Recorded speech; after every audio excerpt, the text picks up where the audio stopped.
જો આ દીકરો કેવો ગીત ગાય છે, બારીએ થઈને બસમાં ચડું. દીકરાને કોઈ ખામી નહીં, એનો અવાજ જુઓ. અવાજ જોઈને જ આ દીકરાને ફેમસ થઈ ગયો. કેવો ગીત ગાય છે, બારીએ થઈને બસમાં ચડું. સુપર હિટ ગીત ગાય છે આ દીકરો સોશિયલ મીડિયા પર વાયરલ થઈ ગયો છે.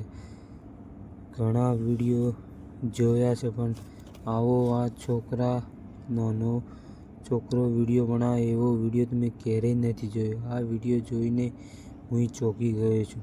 मेरा भाइयों, वीडियो गमो हो तो सब्सक्राइब लाइक करके जाना मेरा भाइयों.